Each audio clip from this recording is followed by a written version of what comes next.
एक बड़ा ही धनवान आदमी एक गांव में रहता था। जैसे कि ज्यादातर पैसे वालों को होता है, इस धनवान सेठ को भी अपने पैसों का घमंड था। वह जिस गांव में रहता था वहां पर ज्यादातर लोग किसान थे। इन सभी किसानों के पास जितनी जमीन थी उससे कई गुना ज्यादा जमीन इस सेठ के पास थी। कई गरीब किसान तो इसके लिए इसके खेतों में काम करते थे। इसी गांव में मोहन नाम का एक बड़ा ही मेहनती और सच्चा किसान रहा करता था। मोहन का परिवार थोड़ा बड़ा था। उसके परिवार में उसके बूढ़े माँ बाप, पत्नी और 3 बच्चे थे जो अभी काफी छोटे थे। मोहन के पास ज्यादा जमीन नहीं थी, लेकिन जितनी भी थी उसमें वह बड़ी मेहनत करता और अपने परिवार का पेट पालने लायक अनाज उगा लेता था। बाकी के किसान भी ये देखकर हैरान रह जाते कि कोई कैसे इतनी सी जमीन में इतना ज्यादा फसल उगा सकता है। एक वर्ष उस गांव में काफी ज्यादा बारिश हुई, जिसके चलते कई किसानों की फसलें बर्बाद हो गई, जिनमें से एक मोहन भी था। अब मोहन धर्म संकट में पड़ गया, क्योंकि उसके परिवार में उसके अलावा कोई और कमाने वाला था नहीं और अपने परिवार को भूखा मरते हुए वो देख नहीं सकता था। वह जानता था कि इस गांव में अगर कोई उसकी मदद कर सकता है तो वह वही घमंडी सेठ है, जिसने गांव के कई अन्य गरीब किसानों को या तो कर्जा दिया है या तो अपने यहाँ काम पर रखा हुआ है। हाथ पर हाथ धरे बैठे रहने के बजाय उसने इस सेठ के पास जाने का फैसला किया और एक दिन उनके पास पहुंच गया। सेठ के पास पहुंचकर मोहन बोला, सेठ जी, आपकी बहुत मेहरबानी होगी अगर आप मुझे थोड़ा सा कर्जा दे दे, जिससे मैं अपने खेतों में फिर से कोई फसल उगा सकूं, या फिर आप मुझे अपने यहाँ नौकरी दे दे ताकि मेरे परिवार को 2 वक्त का खाना मिल सके। घमंडी सेठ को उसकी इन बातों से कोई मतलब था नहीं, लेकिन गांव के सारे लोगों की तरह वह भी यह जानता था कि मोहन कितना मेहनती है और वह जिस भी खेत में काम करेगा वहां वह दोगुनी फसल उगा सकता है। सेठ ने सोचा, अगर मैं इसे पैसे उधार देता हूं तो शायद यह स्थिति में नहीं है कि मुझे वापस लौटा सके, लेकिन अगर मैं इसे अपने खेतों में काम करवाता हूं तो मुझे जरूर दुगना फायदा होगा। सेठ मोहन से बोला, देख भाई, पैसा तो मैं तुझे दूंगा नहीं और मेरे पास अभी खेतों में काम करने के लिए कई किसान पहले से मौजूद है, लेकिन तुझ पर तरस खाकर मैं तुझे अपने खेतों में नौकरी देता हूँ, पर मैं तुझे इसके लिए ज्यादा पैसे नहीं दूंगा। बाकी किसानों को मैं 300 देता हूँ, मैं तुझे 200 ही दे पाऊंगा। मरता क्या न करता। मोहन ने सेठ की शर्त मान ली और उसी दिन से सेठ के खेतों में काम करना शुरू कर दिया।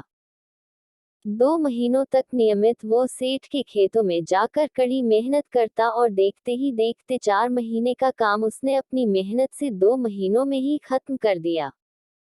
सेठ उसके काम से काफी खुश था, लेकिन वह कभी उसको यह जताता नहीं था। जब सेठ ने देखा कि उसका खेतों का काम अब खत्म हो चुका है, अगर वह मोहन को काम से निकाल देता है तो उसके 2 महीनों के पैसे बच जाएंगे, तब सेठ ने मोहन को काम से निकालने का फैसला किया। एक बार सेठ को ये विचार भी आया कि इतना मेहनती आदमी शायद उसे दोबारा ना मिले, लेकिन फिर उसने सोचा कि जब अगले साल काम आएगा तब उसे फिर से नौकरी पर रख लेगा। आखिर इस गांव में उसके अलावा है ही कौन जिसके आगे ये लोग अपने हाथ फैलाएंगे।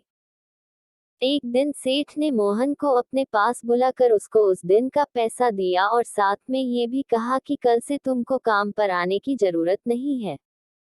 अब मेरे पास तुम्हारे लिए कोई काम नहीं बचा है। जब मेरे पास काम आएगा तो मैं तुम्हें बुला लूंगा। ये सुनकर मोहन का दिल बैठ गया। पिछले 2 महीनों से कम ही सही उसके बच्चों और परिवार के पेट में अन्न का दाना जा तो रहा था, अब वह क्या करेगा। यही सोचकर उसकी आंखों से आंसू निकल आए। मोहन ने सेठ के पैर पकड़ लिए और गिड़गिड़ाने लगा, सेठ जी, मुझे इस काम की बहुत जरूरत है, मुझे मत निकालिए। अपने मतलब से मतलब रखने वाला सेठ टस से मज ना हुआ। उसने खरी खोटी सुनाकर मोहन को वहां से चलता कर दिया और मन ही मन 2 महीनों की तनख्वाह बचने से खुश होने लगा। अगले दिन जब सेठ सवेरे उठा और अपने आंगन में आया तो उसने देखा कि मोहन उसके आंगन में बैठा है। सेठ ने उसको पास बुलाकर पूछा कि क्या हुआ, तुम क्यों यहाँ पर बैठे हो। मोहन बोला, सेठ जी मुझे वापस काम पर रख लीजिए। आप जानते ही हैं मेरी आर्थिक परिस्थिति कैसी है। थोड़ी दया कीजिए। लेकिन सेठ ने उसकी एक न सुनी और फिर एक बार उसे बुरा भला कहकर वहां से जाने के लिए कहा। बेचारा मोहन अपना सिर नीचे झुका के वहां से चला गया। अगले दिन फिर यही घटना दोहराई गई। मोहन फिर सेठ के आंगन में बैठा था। सेठ ने फिर उसको वहां से जाने के लिए कहा। यही घटना अगले कई दिनों तक चलती रही। अब तो मोहन सेठ के हकालने पर भी वहां से नहीं जाता था और वहीं पर बैठा रहता था। एक बार सेठ ने उससे पूछ लिया, तुम कैसे आदमी हो? मैं तुम्हारा इतना अपमान करता हूँ लेकिन तुम्हें कोई फर्क ही नहीं पड़ता। तब मोहन ने सेठ से कहा, बुरा तो बहुत लगता है सेठ जी, लेकिन जब घर जाता हूँ और भूख से बिलखते अपने माँ बाप और बच्चों को देखता हूँ तब यह अपमान मुझे कुछ भी नहीं लगता। इतना सब कुछ होने के बाद भी सेठ का दिल जैसे पत्थर का बना हुआ था। उसने मोहन को अभी तक काम पर नहीं रखा और ना ही उसका ऐसा करने का कोई इरादा था।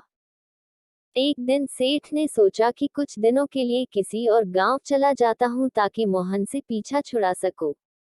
हेलो दोस्तों, ऐसी वीडियो देखने के लिए हमारे इस YouTube चैनल को सब्सक्राइब कर दे ताकि ऐसी वीडियो आपको रोज मिले।